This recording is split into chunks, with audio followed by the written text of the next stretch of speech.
Good morning dear student, कैसे हैं आप सब लोग। उम्मीद करती हूँ बहुत अच्छे होंगे।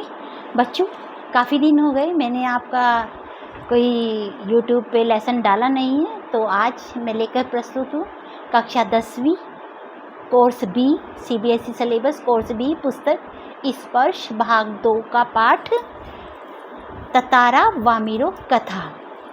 तो बच्चों, जैसे कि नाम से ही स्पष्ट है कि ये एक कथा है,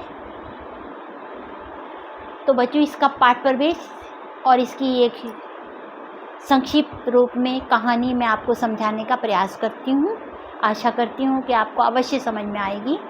तो जो सभ्यता जितनी पुरानी होती है, कोई भी सभ्यता आप ले लीजिए, उसके बारे में उतनी ही हमें ज़्यादा किस्से कहानियाँ सुनने को मिलती हैं। जैसे कल कृष्ण जी का जन्मदिन दिवस है, कितनी कहानियाँ कृष्ण जी के जन्म के उपलक्ष्य में हम सुनते आ रहे हैं, प्रचलित हैं कितनी कहानियाँ, कितने गीत, कितनी कविताएं, है ना।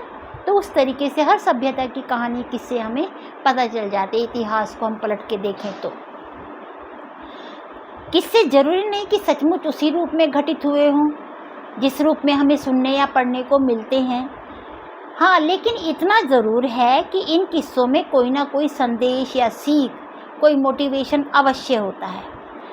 तो ये कहानी अंडमान निकोबार द्वीप समूह की है, जहाँ बहुत सारे किस्से मशहूर हैं जहाँ के। इनमें से कुछ को लीलाधर मंडलोई ने अपने आप कलम से लिखा है। लीलाधर मंडलोई इस पाठ के लेखक हैं। तीसरी कसम, ये ततारा वामिरो कथा के लेखक हैं लीलाधर मंडलोई। प्रस्तुत पाठ ततारा वामिरो कथा इसी द्वीप समूह के एक छोटे से द्वीप पर केंद्रित है। द्वीप क्या होता है? जो चारों तरफ से पानी से घिरा होता है, वो द्वीप, आइलैंड जिसे हम बोलते हैं। उक्त द्वीप में विद्वेष गहरी जड़ें जमा चुका था। विद्वेष यानी राग, द्वेष, छल, कपट, धोखा आदि ये भावनाएं वहाँ भी आ चुकी थी। उस विद्वेष की जड़ को जड़मूल से उखाड़ने के लिए एक युगल यानी पेयर, जोड़ा, युवक और युवती का जोड़ा, युगल उसको बोलते हैं बच्चों, को अपना आत्म बलिदान देना पड़ा था। किस तरीके से उन्हें अपनी जान गंवानी पड़ी, उसी युगल के बलिदान की कथा यहाँ बताई गई है इस पाठ में। ये एक प्रेम कथा है और इस बात से आप परिचित हैं कि प्रेम सबको जोड़ता है। प्रेम से सब नज़दीक आते हैं और घृणा दूरियां बढ़ाती है। अगर नफरत करते हैं हम किसी से तो हमारा डिस्टेंस बढ़ जाता है। इससे भला कौन इनकार कर सकता है? हर कोई मानता है ये कि प्रेमपूर्ण व्यवहार करोगे तो सब आपके अपने बनेंगे, अगर नफरत का करोगे तो दूर हो जाएंगे, लोग बचेंगे आपसे। इसलिए जो समाज के लिए अपने प्रेम का, अपने जीवन तक का बलिदान करता है, समाज उसे न केवल याद रखता है बल्कि उसके बलिदान को बेकार नहीं जाने देता, व्यर्थ नहीं जाने देता।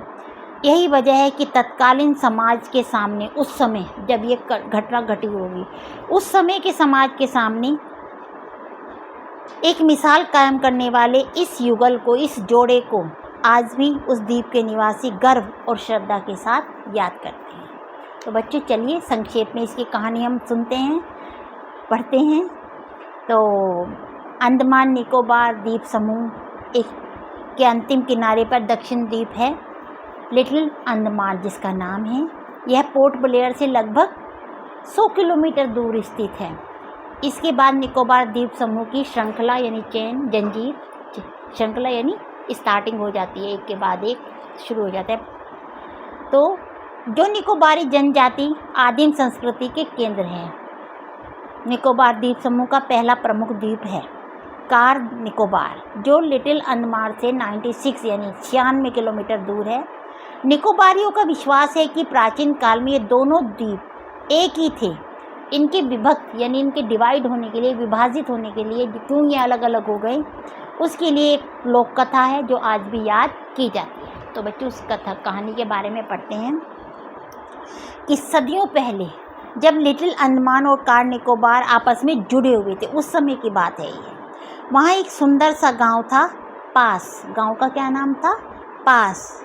और उसमें एक सुंदर और शक्तिशाली युवक रहा करता था जिसका नाम था ततारा।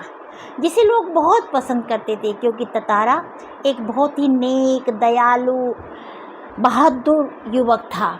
और जो जब भी गांव वालों को किसी को मदद पड़ती थी वो दौड़ा दौड़ा उनकी मदद के लिए पहुंच जाता था। इसीलिए सब लोग उसे बहुत प्यार करते थे। वो अपने गांव वालों की ही नहीं, पूरे द्वीप वासियों की रक्षा करना अपना कर्तव्य समझता था, उनकी सेवा करना। इसी वजह से लोग उसके बारे में चर्चाएं करते थे, बातें करते थे। और दूसरे गांव वालों के, आसपास के जो गांव वाले हैं, वो भी उसे तीज त्यौहार पर अपने यहाँ आमंत्रित किया करते थे, क्योंकि वो अच्छे और अच्छे इंसान को सब पसंद करते हैं। तो किसी भी मुसीबत के समय या किसी उत्सव के समय उसे ज़रूर याद किया जाता था। विशेष रूप से लोग उसे याद करते थे, बुलाते थे। वो भी अपनी पारंपरिक जो द्वीप की वेशभूषा थी, एक जो हमारी पारंपरिक वेशभूषा होती है, वो पहनकर वो जाता था। और वो एक सदैव लकड़ी की तलवार अपने पास रखा करता था। लोगों का ऐसा मानना था कि उसकी तलवार में कोई अनोखी शक्ति है, दिव्य ताकत है। उसका इस्तेमाल उसने नहीं किया, लेकिन लोगों का मानना था कि अद्भुत दैवीय शक्ति उसकी तलवार में है। उसके साहसी कारनामों के कारण वो बहुत चर्चित था। इसीलिए लोग उसकी तलवार में दिव्य शक्ति मानते थे। और वैसे भी बच्चे जो अच्छे काम करते हैं, भगवान का आशीर्वाद तो उसे प्राप्त होता ही है। तो ऐसे में एक शाम का वर्णन है बच्चों। ततारा जो है दिन भर का थका, परिश्रम करके थक कर समुद्र के किनारे बैठा हुआ था। ठंडी ठंडी हवा चल रही थी, पक्षी आवाज़ कर रहे थे, अपने घरों की ओर जा रहे थे। सूरज डूबने वाला था और ततारा का मन शांत था। निर्मल विचारधारा में ततारा समुद्री रेत पर बैठा हुआ था। सूरज की किरणें, अंतिम किरणों को देख रहा था जो समुद्र में डूबने जा रही थी। तो इतने में क्या हुआ, तभी कहीं से पास से उसे एक मधुर गीत की आवाज़ सुनाई दी। वो गीत कोई प्रेम गीत था और समुद्र के किनारे था बच्चों। तो जो हवा के साथ साथ उसकी आवाज़ गीत की दूर तक पहुंच रही थी, तो उस गीत में वो खो गया। वो गीत बहुत प्रभावी था, उसने बहुत प्रभाव अपना छोड़ा ततारा के मन पर, और वो अपनी सुध बुध खो बैठा, उसे होश ही नहीं रहा, इतना मगन हो गया। लहरों की एक प्रबल वेग ने उसकी तंद्रा भंग की। समुद्र में तो लहरें उठती रहती है ना, एक लहर का झोंका आया और तब उसे थोड़ा सा तंद्रा यानी बेहोशी सी जो छा रही थी ना, मगन था वो, तो एकदम उसे होश आया और वो उठा। और कुछ चैतन्य होते ही, एक्टिव होते ही वो गीत की तरफ को जाने के लिए विवश हो पड़ा कि जहाँ से वो आवाज़ आ रही थी, ये कहाँ से आवाज़ आ रही है, ये उसके मन में आया, देखो तो सही। और वो उस गीत की तरफ जा पहुँचा बच्चों। और वहाँ उसने देखा कि एक युवती समुद्र के किनारे बैठी हुई मधुर आवाज़ में गा रही थी। तो ततारा उसे देखता ही रह गया। अरे भाई, गीत के स्वर जिधर से आ रहे थे उधर ही वो गया और वहाँ देखा वो एक श्रृंगार गीत था बच्चों, प्रेम गीत था। अब युवती को पता ही नहीं चला कि कोई अजनबी युवक उसे घूरे जा रहा है, एक साथ निशब्द बिना आवाज़ के एकटक उसे देखे जा रहा है। अचानक ऊंची लहर ने उसे भिगो दिया और हड़बड़ाहट में वो गाना भूल गई। तो इससे पहले कि वह सामान्य हो पाती, अपने आप को संभाल पाती, अपने कानों में गूंजती एक गंभीर और आकर्षक आवाज़ उसने सुनी। आकर्षक यानी जो हमें अपनी ओर खींच ले, ऐसी आवाज़। तुमने इतना एकाएक इतना मधुर गाना अधूरा क्यों छोड़ दिया? ततारा ने विनम्रतापूर्वक कहा, बिल्कुल विनम्रता से, पोलाइटनेस से कहा। अपने सामने एक सुंदर युवक को देखकर वह विस्मित हो गई, आश्चर्यचकित रह गई। अरे ये कहाँ से आया? उसके भीतर किसी कोमल भावना का संचार हुआ, प्रेम की भावना का उदय हो गया उसके मन में, युवती के मन में भी। किंतु अपने को संयत कर, कंट्रोल करके उसने बेरुखी के साथ जवाब दिया, पहले बताओ तुम कौन हो और इस तरह मुझे घूरने और इस तरह असंगत प्रश्न करने का क्या कारण है? भैया प्रश्न करने का तो तुम्हें औचित्य नहीं है, तुम क्यों मुझसे पूछ रहे हो? अपने गांव के अलावा किसी और गांव के युवक के प्रश्नों का उत्तर देने के लिए मैं बाध्य नहीं हूँ, ये तुम भी जानती हो। क्योंकि बच्चों ततारा सुध-बुध खोए हुए था और जवाब देने के स्थान पर वो अपना ही प्रश्न दोहराया जा रहा था कि तुमने गाना क्यों बंद कर दिया, गीत गाओ ना, गीत पूरा करो ना, तुमने बहुत सुरीला कंठ पाया, यानी तुम्हारी आवाज़ बहुत सुंदर है। युवती ने कहा, तो मेरे प्रश्न का उत्तर नहीं हुआ, सच सच बताओ तुम कौन हो?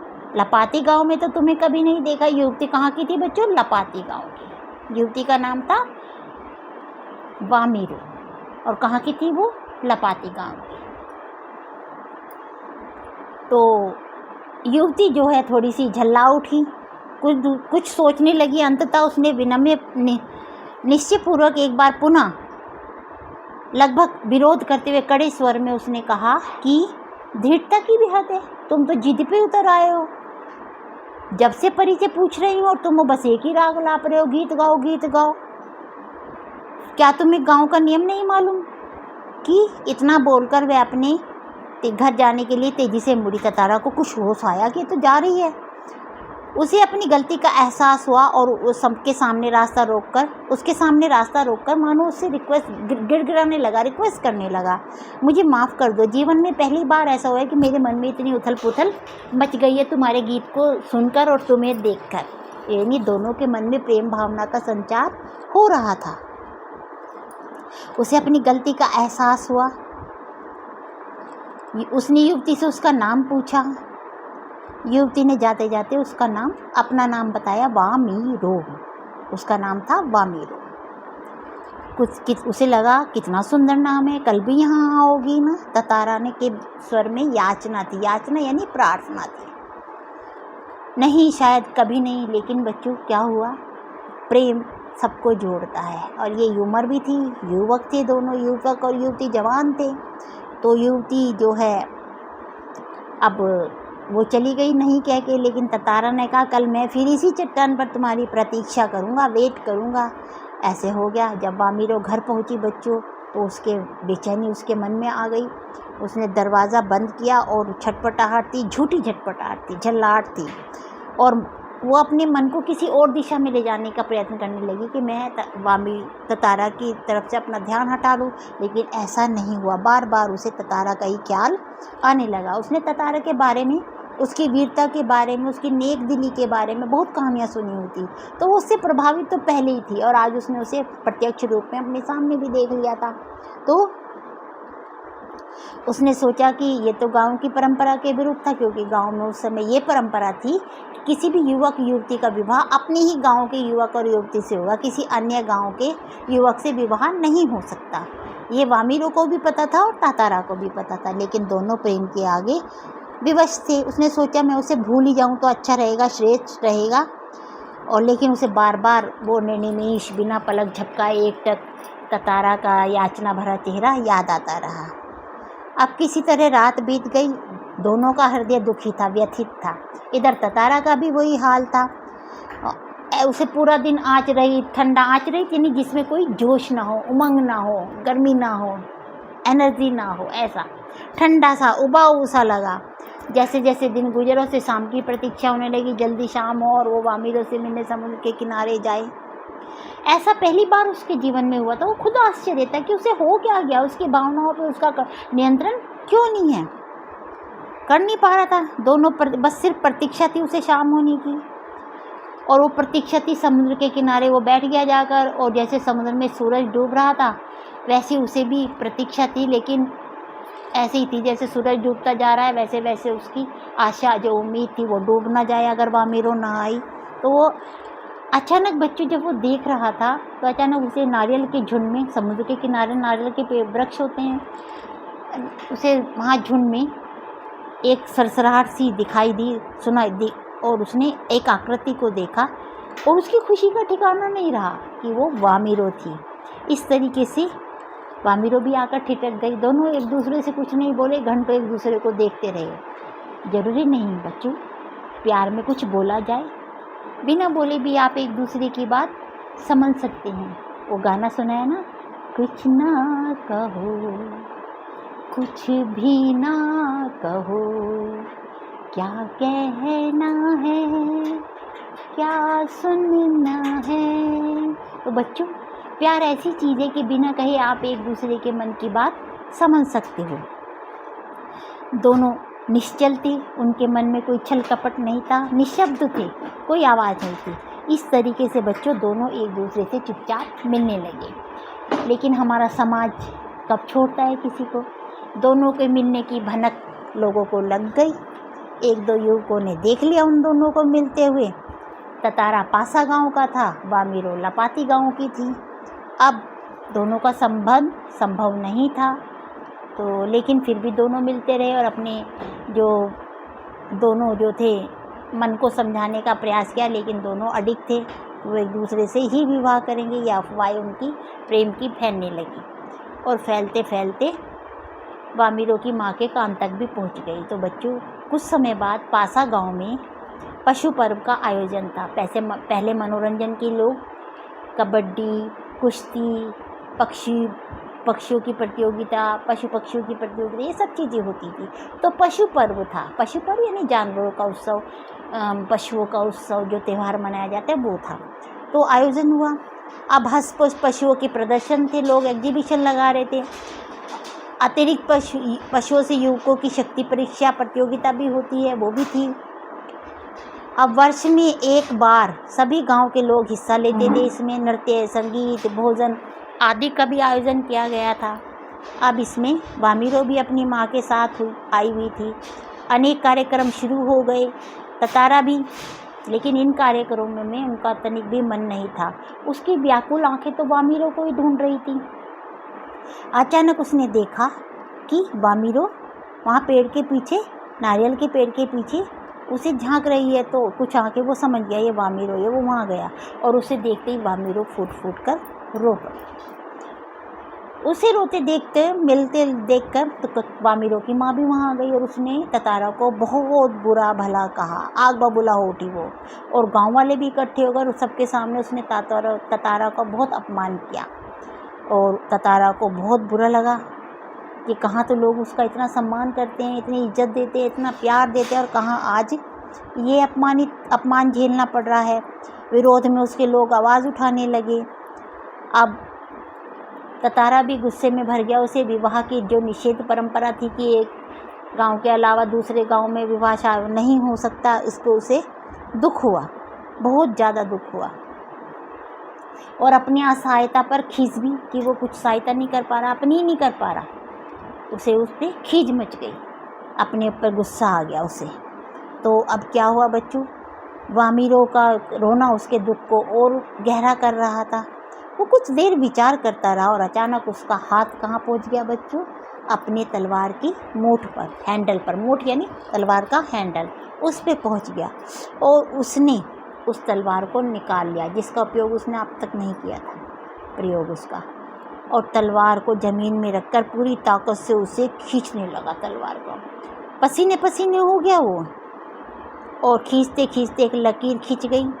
वहाँ एक दरार सी होने लगी, गैप सा आ गया, दरार आ गई और धरती मानो दो टुकड़ों में बट गई। गड़गड़ाहट की आवाज़ गूंजने लगी। लकीर की सीध में धरती फटती ही जा रही थी। द्वीप के अंतिम सिरे तक ततारा, सिरा यानी किनारे तक, ततारा धरती को मानो क्रोध में काटता जा रहा था। सभी भयाकुल हो गए। लोगों ने ऐसा दृश्य की कल्पना ही नहीं की थी कि ऐसा भी हो जाएगा। वे सिहर उठे, डर गए, काँप कर डर गए। उधर वामीरो फटती हुई धरती के किनारे किनारे चीखती हुई दौड़ रही थी, ततारा ततारा। और ततारा उसकी करुण चीख मानो गड़गड़ाहट में डूब गई। ततारा दुर्भाग्यवश दूसरी तरफ था और वामीरो दूसरी तरफ थी। द्वीप के अंतिम किनारे तक धरती को चाकता काटता हुआ वह जैसे ही अंतिम छोर पर पहुंचा, द्वीप दो टुकड़ों में विभक्त हो गया, बट गया। एक तरफ वामीरा, दूसरी तरफ ततारा। ततारा को जैसे ही होश आया, उसने देखा कि उसकी तरफ का द्वीप समुद्र में धंसने लगा, डूबने लगा है। वह छटपटाने लगा और छलांग लगाकर दूसरा सिरा उसने थामना चाहा, किंतु पकड़ ढीली पड़ गई और वह नीचे की तरफ फिसलने लगा, समुद्र की तरफ बहने लगा। लगातार समुद्र की सतह की तरफ फिसलता रहा। उसके मुंह से सिर्फ एक ही चीख उभर कर आ रही थी, वामीरो वामीरो वामीरो, जिसके लिए उसने इतना सब कुछ किया था। उधर वामीरो भी ततारा ततारा ततारा की आवाज़ कर रही थी। बच्चों, इस तरीके से ततारा लहूलुहान हो गया और अचेत होकर कुछ ही देर में उसे होश नहीं आया। कुछ देर बाद और वह कटे हुए द्वीप के अंतिम भूखंड पर पड़ा हुआ था, जो दूसरे हिस्से से संयोगवश जुड़ा था। बहता हुआ ततारा कहाँ चला गया, किसी को नहीं पता।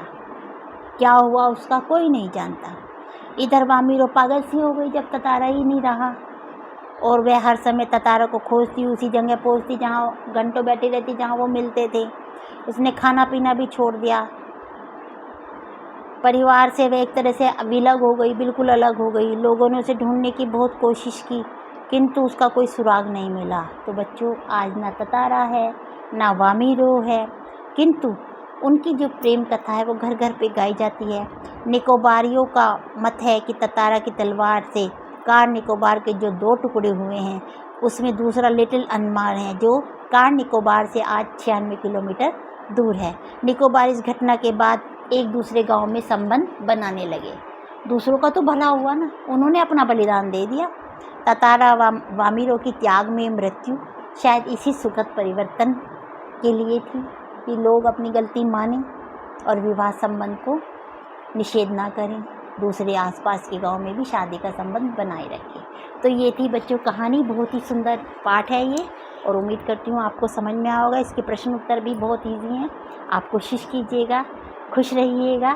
थैंक यू सो मच बच्चों, फिर मिलेंगे।